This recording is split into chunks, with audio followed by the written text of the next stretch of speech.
Sebelumnya, Assalamualaikum warahmatullahi wabarakatuh.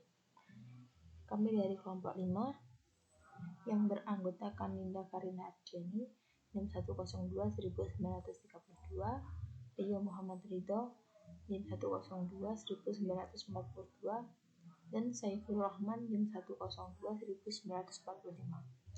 Pada pertemuan kali ini, kami akan membahas tentang kajian akad sewa menyewa dalam KHES buku 2. Untuk materi pertama yang akan kami bahas adalah pengertian al-ijarah. Apa sih al-ijarah itu? Al-ijarah secara bahasa berasal dari kata al-ajru yang berarti al-iwad atau ganti atau upah. Lafal al-ijarah terdapat dalam bahasa Arab yang artinya upah, sewa, jasa, ataupun imbalan. Atau dapat kita katakan dengan sebuah akad yang di dalamnya terdapat pemanfaatan tenaga orang lain yang kemudian digantikan dengan pembayaran. Pembayaran di sini diistilahkan dengan gaji. Menurut istilah, al-ijarah adalah akad tentang manfaat yang diperbolehkan, akad atas pekerjaan yang diketahui dengan bayaran yang diketahui dalam jangka waktu yang telah diketahui atau telah disepakati.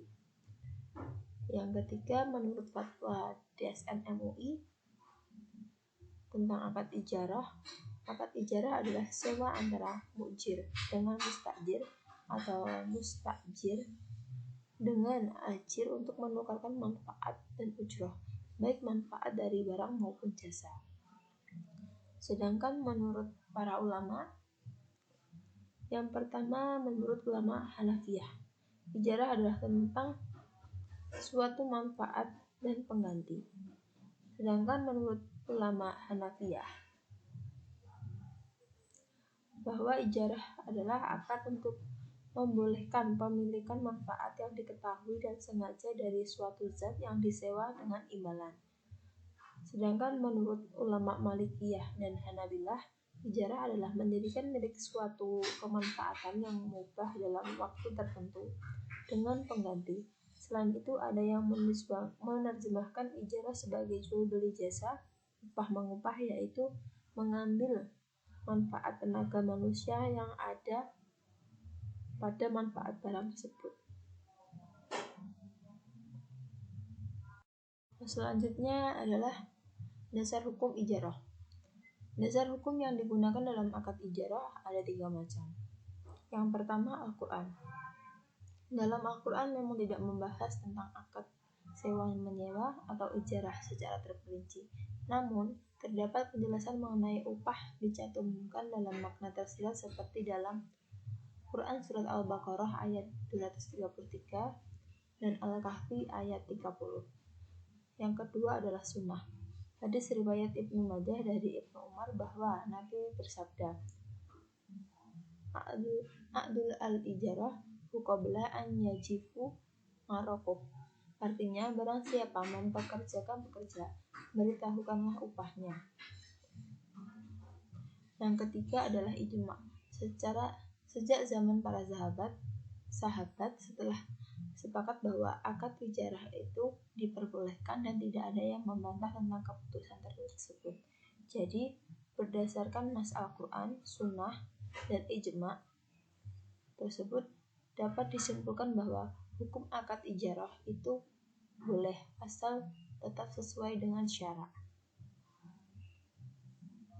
Bahasan selanjutnya adalah rukun dan syarat ijarah. Yang pertama adalah rukun.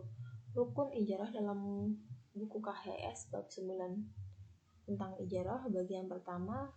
Rukun ijarah pada pasal 295 adalah yang pertama adalah mustajir atau dapat kita sebut dengan pihak yang menyewa. Yang kedua adalah mu'ajir, yaitu orang yang menyewakan. Yang ketiga ma'jur, yaitu benda yang digunakan dalam akad ijarah. Dan yang keempat, akad yang digunakan oleh penyewa dan yang menyewakan. Yang selanjutnya adalah syarat.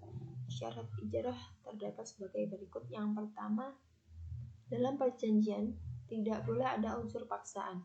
Jika salah satu pihak dipaksa melakukan ijarah, maka hukum sewa menyewa itu tidak sah. Yang kedua, objek yang diperjanjikan harus jelas dan terang. Objek yang akan disewakan harus jelas barangnya dan dijelaskan masa sewa, lama waktu yang dibutuhkan saat sewa menyewa ini berlangsung, dan besaran upah yang akan disepakati. Yang ketiga, barang yang menjadi objek sewa menyewa dimanfaatkan sesuai dengan kegunaannya.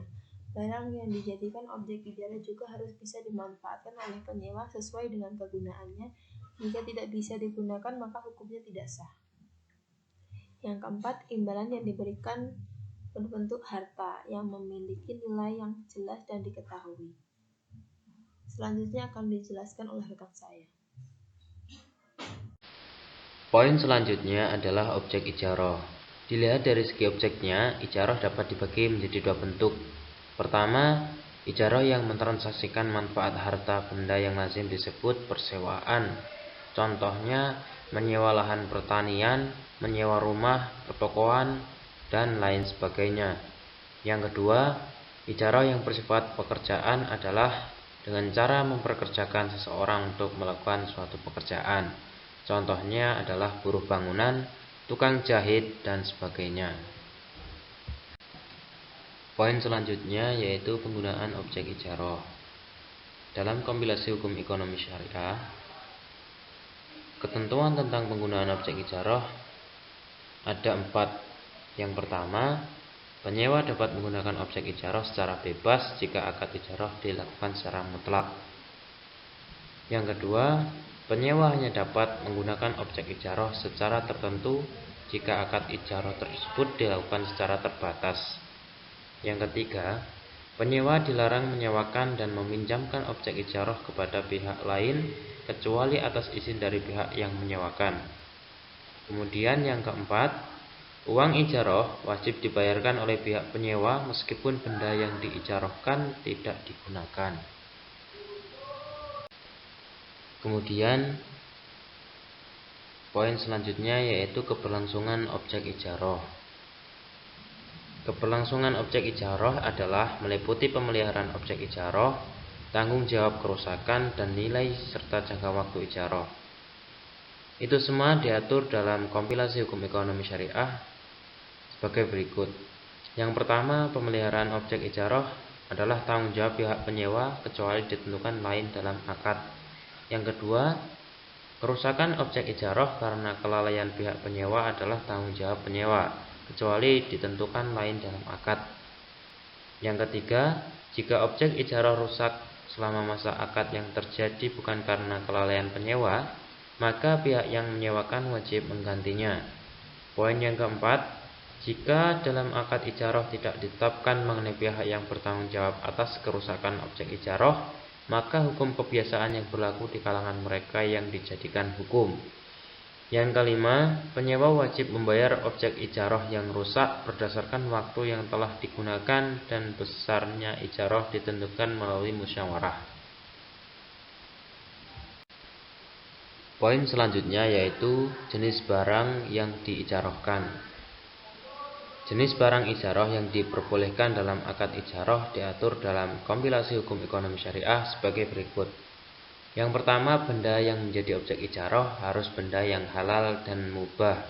Yang kedua, benda yang diijarahkan harus digunakan untuk hal-hal yang dibenarkan menurut syariat. Yang ketiga, setiap benda yang dapat dijadikan objek jual beli dapat dijadikan objek ijarah.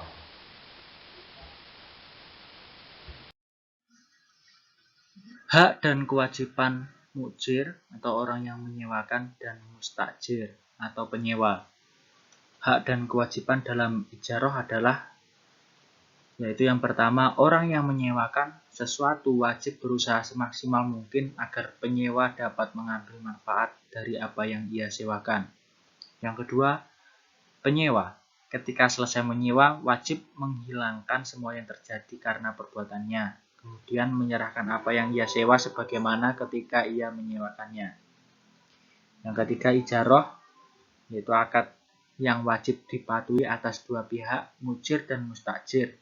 Sebab ijarah merupakan salah satu bentuk dari jual beli, maka hukumnya serupa dengan jual beli dan masing-masing pihak tidak boleh membatalkan akad kecuali dengan persetujuan pihak lain, kecuali jika ada kerusakan yang ketika akad dilangsungkan penyewa tidak mengetahuinya, maka dalam hal ini boleh membatalkan akad.